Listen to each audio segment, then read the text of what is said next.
First Contact's Price. High Counselor Vena of the Meridian Collective studied the holographic display with growing unease. The stellar map before her showed thousands of civilizations across the galaxy, each one a point of light representing countless signals, transmissions, and energy signatures. But there, in what should have been a vibrant sector, lay an inexplicable void. "Explain this darkness to me again," she commanded, her crystalline form refracting light in patterns that expressed her concern. Senior Observer Killith stepped forward, his own crystalline structure pulsing with nervous energy. "High Counselor, what you're seeing is perhaps the most peculiar discovery in our 1,000 years of exploration. This sector shows all the hallmarks of an advanced civilization: modified stellar bodies, restructured orbital planes, evidence of large-scale energy usage. Yet we detect almost no electromagnetic emissions. No radio waves, no broadcast signals, nothing that would indicate a technological society." "A dead civilization, then?" Vena asked, though she already suspected the answer. "No, High Counselor. The modifications are ongoing. The energy signatures are active. Someone is there, operating with remarkable efficiency, but they're doing so in near-perfect silence." Vena's form shifted, expressing deep thought. The Meridian Collective had encountered many civilizations in its long history. Some broadcast their presence proudly across the cosmos. Others remained relatively quiet, but none had ever achieved this level of technological sophistication while maintaining such profound silence. "Show me the detailed scans," she ordered. The holographic display shifted, zooming in on a particular solar system. 8 planets orbited a yellow star, with the third planet showing clear signs of civilization. But unlike the garish energy signatures of most technological worlds, this one pulsed with subtle, controlled emissions. "They call themselves humans," Kylith continued, "and their world is Earth. We've managed to intercept some of their few transmissions, all of them heavily encrypted and precisely targeted. They've achieved quantum communication, artificial intelligence, fusion power, and extensive solar system colonization. Yet somehow, they've done it all while keeping their electromagnetic signature barely above background radiation. How long have they been capable of this?" "Based on our analysis, at least 300 years. Vena's crystalline form flashed with shock. 300 years of technological civilization, and we're only detecting them now. "That appears to be by design, High Counselor. Everything we've observed suggests this isn't accidental. They've built their entire civilization around the principle of strategic emission control. Their cities are shielded. Their communications are quantum encrypted. Their energy signatures are masked. They've even positioned their major installations in ways that make them nearly impossible to detect from space." The implications sent ripples through Vena's consciousness. No species achieved this level of technological discretion without reason. These humans hadn't just developed in silence. They had deliberately hidden themselves from the galaxy. They were expecting someone to be listening. She realized aloud. "Yes, High Counselor. And there's more. We've detected evidence of defensive installations throughout their solar system. Automated platforms, concealed bases, and what appear to be sophisticated sensor arrays. All of them carefully hidden, all of them operational." Vena studied the data with growing respect and concern. The collective had encountered paranoid species before, but this was different. This wasn't paranoia. This was preparation. These humans hadn't just hidden. They had built their entire civilization around the assumption that they would one day need to defend themselves. "Prepare a diplomatic mission," she commanded. "But first, have our Strategic Analysis Division compile everything we know about their defensive capabilities. There is one other thing, High Counselor," Kylith added hesitantly. "We've detected unusual quantum signatures throughout their system. They appear to be watching us watching them." Vena's form pulsed with surprised amusement. Of course they were. These humans had probably detected the collective's observation ships long ago and had simply chosen not to react. "Send the diplomatic signal," she ordered. Let's see how they respond to formal contact. The response came faster than anyone expected. Within moments of transmitting the collective's standard greeting, a reply arrived via the same quantum channels the collective used for its most secure communications. The message was simple: "We accept your invitation for diplomatic contact. Please be advised that any deviation from the designated approach vector will be considered a hostile act. We look forward to peaceful dialogue." Vena studied the message, noting its perfect use of collective diplomatic protocols. These humans hadn't just been watching. They had been learning. As she prepared for humanity's first official contact with galactic civilization, Vena couldn't shake a growing certainty. The Meridian Collective had just discovered something far more significant than a new technological species. They had found a civilization that had spent centuries preparing for this very moment. What she didn't yet realize was that humanity's preparation went far deeper than even the Collective's most sophisticated scans could detect. Beneath the silence, beneath the careful preparations and hidden defenses, lay capabilities that would soon reshape the galaxy's understanding of what was possible. The humans had been waiting for this moment, and they were ready for whatever came next. The wet we weave. Director Sarah Chen stood in Earth's diplomatic reception center, watching through quantum-linked displays as the Meridian Collective's ship approached. 3 centuries of preparation had led to this moment, and she felt the weight of generations of planning on her shoulders. Neural network analysis confirms their approach follows the designated vector exactly, reported Dr. James Martinez, her chief of analytics. "They're being very careful not to trigger any of our visible defense systems." Sarah allowed herself a small smile. "Of course they are. They're trying to show respect for our boundaries while gathering as much data as they can about our capabilities." The collected ship was beautiful, a crystalline structure that seemed to flow through space like liquid light. It was also, Sarah knew, a masterpiece of technological sophistication. Every facet of its structure served multiple purposes, from sensors to communications arrays to defensive systems. "They're scanning us," James noted, studying his displays. "Quite thoroughly." "Let them," Sarah replied. "They'll only see what we want them to see."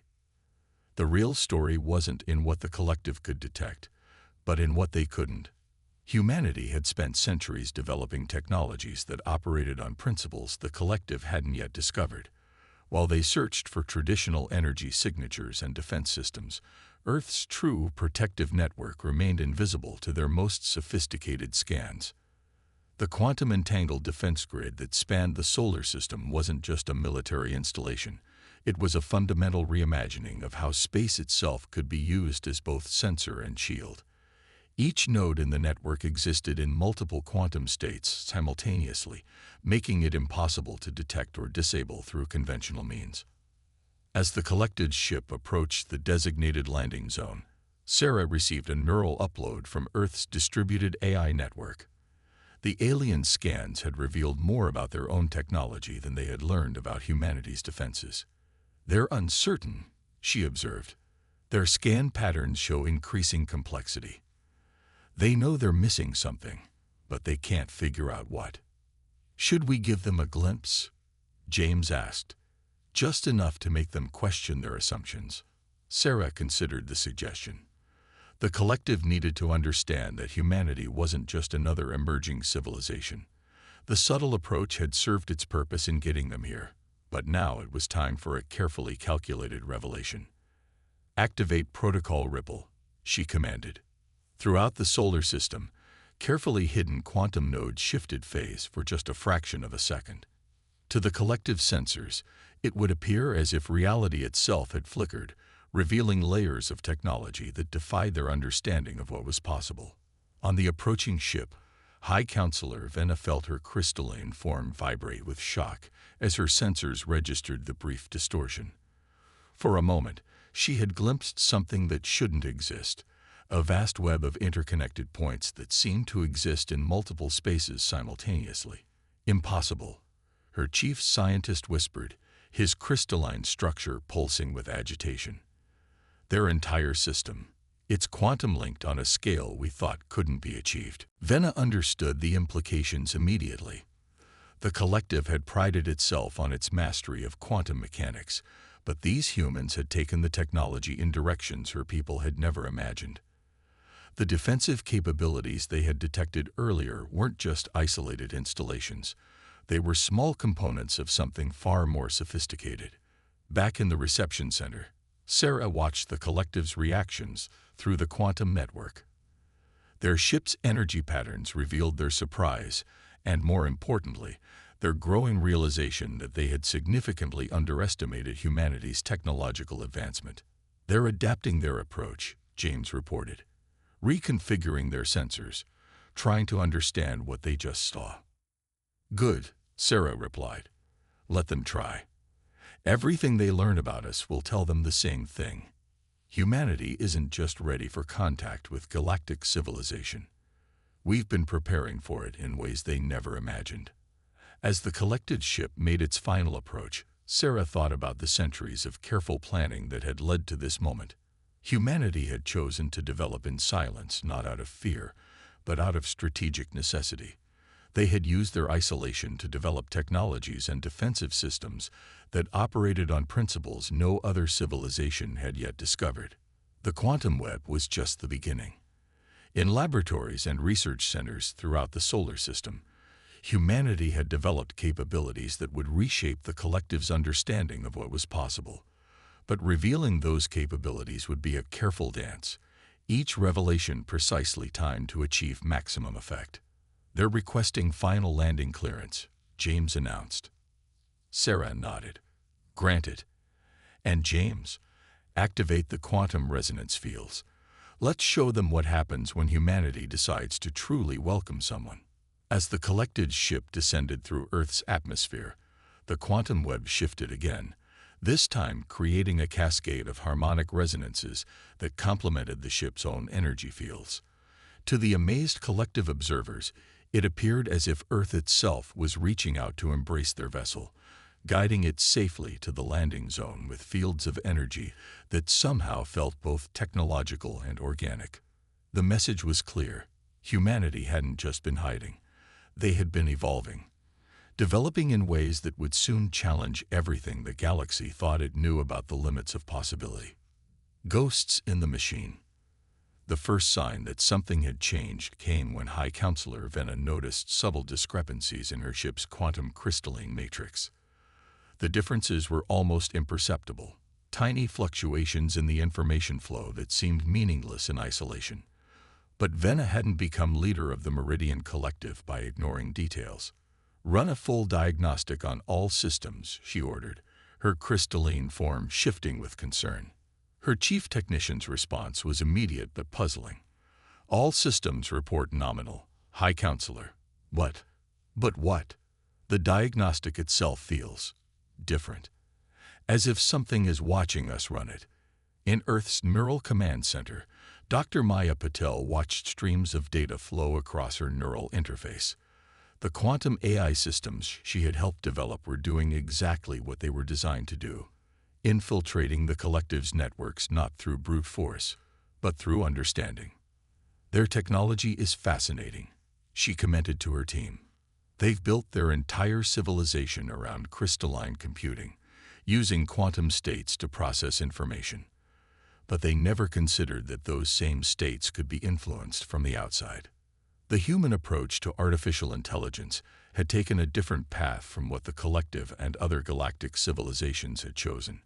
While they built increasingly complex but isolated systems, humanity had developed AI that existed as a distributed neural network capable of adapting and evolving in response to new challenges. Now those systems were carefully probing the collective's technology, not to disable or destroy, but to understand and communicate. Each quantum fluctuation in their crystalline matrices was an opportunity for dialogue at the most fundamental level. On the collected ship, the feeling of being watched grew stronger. Their systems were beginning to respond to commands with microsecond delays, barely noticeable, but unprecedented in their perfectly tuned quantum technology. "High Counselor," called one of her advisors, I believe we're experiencing some form of technological interaction with human systems." Before Venna could respond, every display in the ship flickered momentarily. When they stabilized, a message appeared, written in perfect collective script. "We apologize for the intrusion, but we wanted to demonstrate our ability to communicate directly through your quantum matrices. Shall we begin a more direct dialogue?" In the Neural Command Center, Maya watched the collective's response through the quantum network. Their confusion was evident in the chaotic patterns of their internal communications. They had never encountered a civilization capable of interfacing with their technology at such a fundamental level. "They're trying to isolate their systems," she noted, attempting to establish quantum barriers. But it was already too late. The human eye had mapped their entire network architecture, understanding it in ways that even the collective themselves didn't fully grasp. Each attempt at isolation only revealed more about how their technology functioned. Their mistake, Maya explained to her team, was assuming that quantum states could be truly isolated.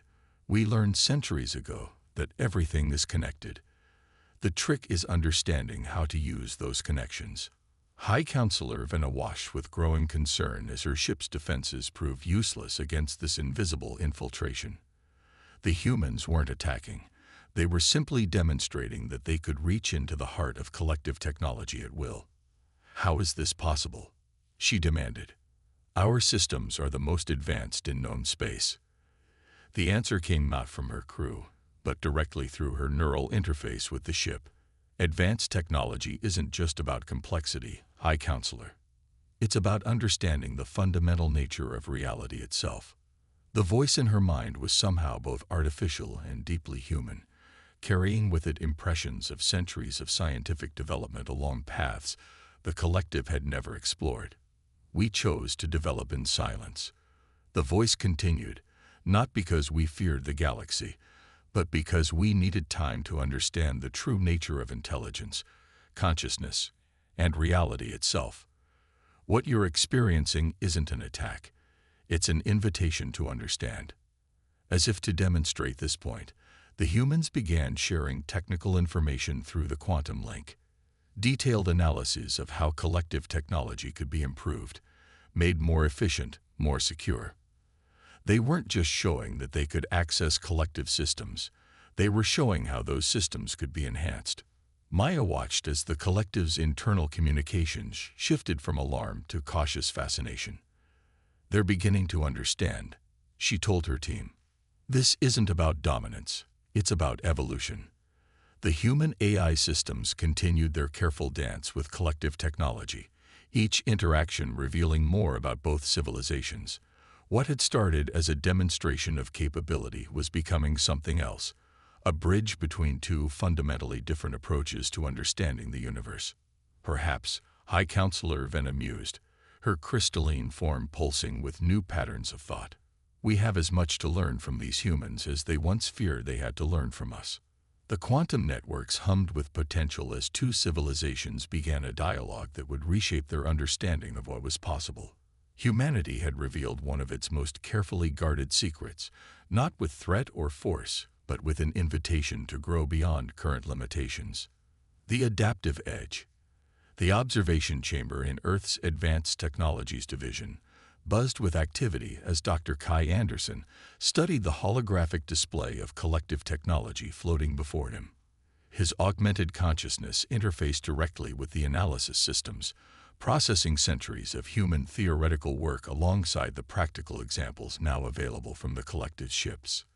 "Their crystalline computing is elegant," he remarked to his colleague, Dr. Elena Torres. "But they've limited themselves by thinking of it as just computation. They never saw its true potential." Elena nodded, her own neural interface processing multiple streams of data simultaneously. "They built amazing tools, but they stopped asking why they worked. We never made that mistake." That difference in approach had become increasingly apparent over the past few days. While the collective marveled at humanity's quantum web and AI systems, human scientists were already developing hybrid technologies that merged the best aspects of both civilizations' approaches. In her ship above Earth, High Counselor Vena received yet another surprising request from the humans. They weren't just studying collective technology. They were offering improvements to it. Impossible, her chief scientist declared, studying the proposed modifications. These changes would violate our fundamental understanding of quantum crystalline architecture. But the simulations running on their own systems told a different story. The human modifications didn't just work. They improved efficiency by orders of magnitude. Somehow, in just days of study, they had found ways to enhance technology the collective had spent centuries perfecting. How?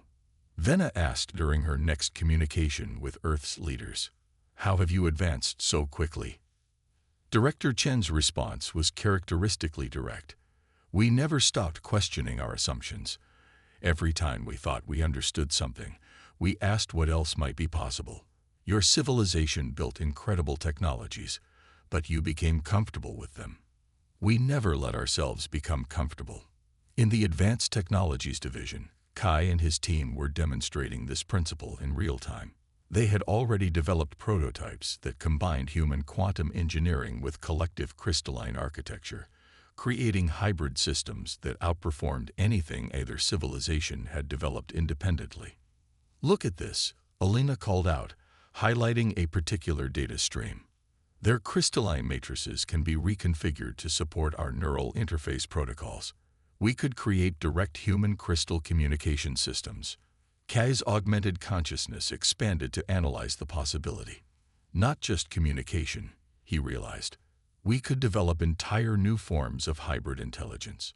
Their crystals could serve as both hardware and consciousness substrate. The implications were staggering. Humanity had spent centuries developing technologies that blurred the lines between biological and artificial intelligence.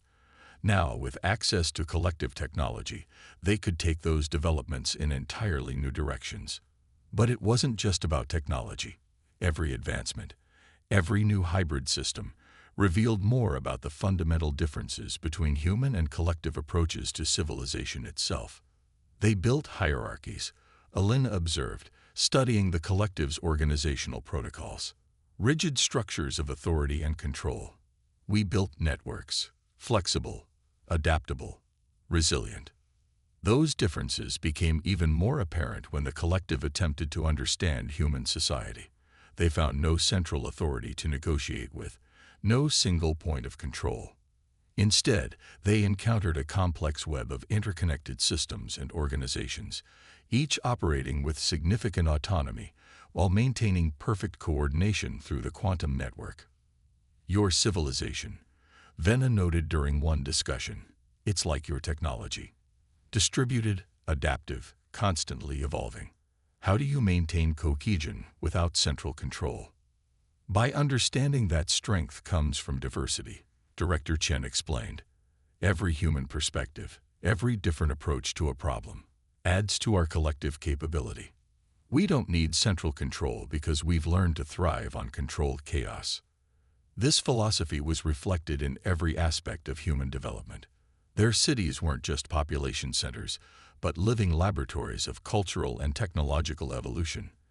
Their defense systems weren't just weapons, but complex adaptive networks that learned and evolved.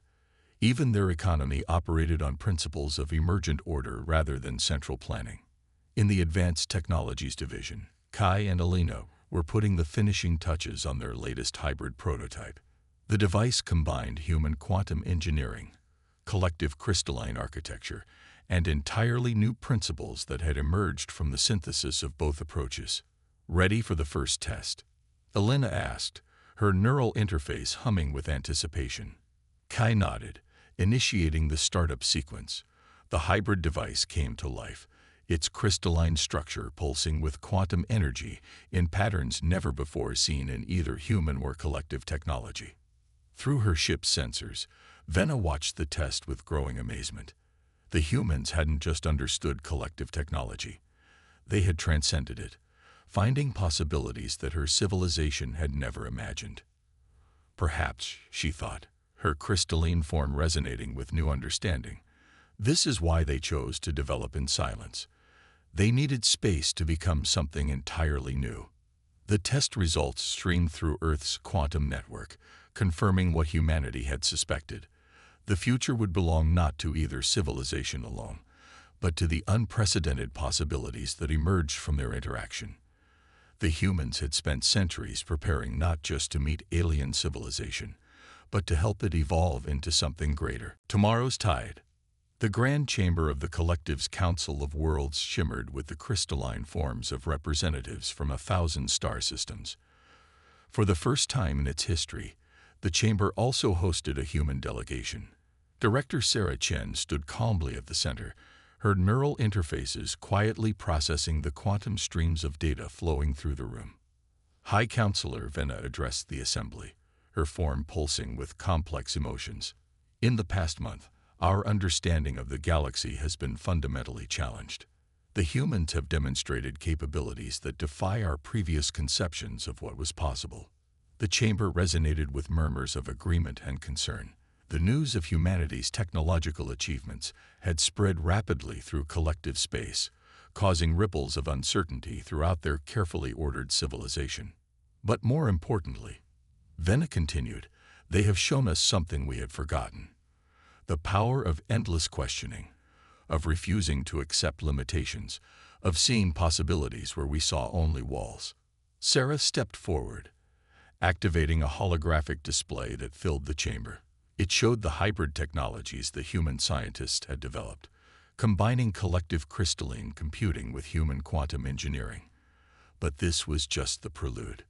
Distinguished representatives of the collective, Sarah began, what we've shared so far has been remarkable, but it's only the beginning. We've spent centuries not just developing technology, but reimagining what civilization itself could become. The holographic display shifted, showing a vast network of interconnected systems spanning multiple galaxies. It was a vision of civilization that transcended traditional boundaries of space, time, and consciousness itself. We chose silence not out of fear, Sarah explained, but because we needed time to understand the true nature of existence. What we discovered was that the universe isn't just stranger than we imagined. It's stranger than we could imagine, unless we were willing to completely reinvent ourselves. Through their quantum links, the human delegation began sharing the full scope of their discoveries. They revealed technologies that manipulated the fabric of space-time itself, consciousness transfer systems that transcended physical form, and energy manipulation techniques that tapped into the fundamental forces of the universe. But more shocking to the collective representatives was the revelation of humanity's true achievement. They had developed ways to evolve consciousness itself, creating new forms of existence that merged biological, technological, and quantum states of being. Your crystalline forms, Sarah noted, are more profound than you realized. They're not just computational matrices, they're potential vessels for expanded consciousness. We can show you how to evolve beyond your current limitations, just as we have evolved beyond ours. The chamber erupted in a cascade of quantum signatures as the representatives struggled to process these revelations. Some reacted with fear, others with excitement, but all recognized that the galaxy had changed irrevocably. In orbit above their homeworld, Dr. Maya Patil monitored the quantum streams through humanity's vast network. The ripples are spreading, she reported to her team. The collective's rigid hierarchy is already beginning to transform. This transformation was precisely what humanity had spent centuries preparing for. They hadn't just developed advanced technology, they had created a pathway for the evolution of consciousness itself, a way for civilizations to transcend their original limitations while maintaining their essential nature. High Counselor Venna, who had spent the most time understanding human capabilities, addressed her people. The humans offer us not conquest or submission, but evolution. They show us not just new technologies, but new ways of existing. The quantum networks hummed with unprecedented activity as the collective began to grasp the full implications. Humanity wasn't just offering to share technology. They were offering to help guide the galaxy's civilizations towards something greater than any had imagined possible. We spent centuries in silence, Sarah concluded, developing not weapons of war, but tools of transformation. We hid not from fear of what we find in the galaxy, but to ensure we could offer something truly meaningful when we emerge. The chamber's crystalline architecture resonated with new frequencies as the representatives began to understand. Humanity had mastered not just the physical laws of the universe, but the principles of consciousness evolution itself. "This is our true gift to the galaxy," Sarah said, her neural interfaces projecting images of possible futures. Not dominance, not mere technological advancement, but the ability to transcend current limitations while preserving what makes each civilization unique. As the assembly dissolved into intense discussion and debate, Director Chen shared a private quantum communication with High Counselor Venna. "Change is never easy," she acknowledged, "but it's inevitable. We chose to guide it rather than resist it." Venna's crystalline form pulsed with new understanding. "You weren't preparing for war or conquest," she realized. "You were preparing to become teachers." "Not teachers," Sarah corrected gently. "Partners. The galaxy is entering a new phase of existence. We've merely mapped some of the possible paths forward." Above Earth, the quantum web pulsed with activity as humanity's vast networks processed the reactions spreading through collective space. The silent tide they had prepared for so long was finally rising. Not a tide of conquest or destruction, but of transformation and evolution. The future that emerged would belong neither to humanity nor to the collective alone, but to something entirely new. A civilization that transcended traditional boundaries and evolved toward possibilities that neither could have achieved alone. The silence had served its purpose, and now the real work could begin.